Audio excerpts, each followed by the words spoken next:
দ্বাদশ জাতীয় সংসদ নির্বাচনের আগে ও পরে আওয়ামী লীগের পক্ষে বিভিন্ন গণমাধ্যম ও বিরোধী দলের ফেসবুক পেজে ভুয়া ফেসবুক প্রোফাইল থেকে নানা মন্তব্য করা হয়েছিল। আর এসব ফেসবুক প্রোফাইল পরিচালিত হয়েছে বট নেটওয়ার্কের মাধ্যমে। গবেষণা প্রতিষ্ঠান ডিসমিস ল্যাব আজ এ তথ্য নিশ্চিত করেছে। বট নেটওয়ার্ক মূলত একটি স্বয়ংক্রিয় ব্যবস্থা যেখানে বিশেষ সফটওয়্যার ব্যবহার করা হয়। এর মাধ্যমে একটি তালিকা থেকে নির্দিষ্ট শব্দ ধরে স্বয়ংক্রিয়ভাবে পোস্ট বাছাই করা হয়। গবেষণায় দেখা যায় বট নেটওয়ার্কটি সক্রিয় হয় ৭ জানুয়ারি দ্বাদশ জাতীয় সংসদ নির্বাচনের ঠিক আগে। জুন পর্যন্ত এই নেটওয়ার্ক ঘুরে ফিরে ৪৭৪টি একই ধরনের রাজনৈতিক মন্তব্য করেছে। এগুলো নির্বাচনের আগে তৈরি করা হয়, কিন্তু বট নির্বাচনের পরও একই মন্তব্য পোস্ট করে গেছে।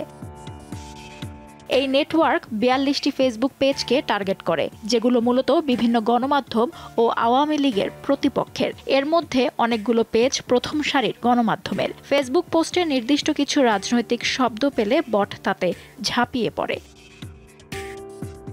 গবেষণায় দেখা গেছে ফেসবুক প্রোফাইলগুলো থেকে আওয়ামী লীগের পক্ষে ১৯৭টি পোস্টে একযোগে ২১,০০০-এর বেশি মন্তব্য করা হয়েছে। তথ্য বিশ্লেষণ করে দেখা যায় দ্বাদশ জাতীয় সংসদ নির্বাচন হয় চলতি বছরের ৭ জানুয়ারি, আর ভুয়া প্রোফাইলগুলো সক্রিয় হয় গত বছরের জুন থেকে নভেম্বরের মধ্যে।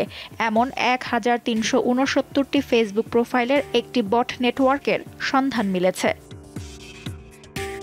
ডিসমিস ল্যাবের গবেষণা বলছে বট নেটওয়ার্ক গণতান্ত্রিক প্রক্রিয়া ও নির্ভুল তথ্য ব্যবস্থার ওপর গভীর নেতিবাচক প্রভাব ফেলতে পারে। পাশাপাশি নির্দিষ্ট কিছু দৃষ্টিভঙ্গি প্রচারের মাধ্যমে মানুষের ওপর প্রভাব ফেলতে পারে। এই কারসাজি জনমতের মেরুকরণ ও গণতান্ত্রিক প্রতিষ্ঠানের প্রতি আস্থা নষ্টও করতে পারে।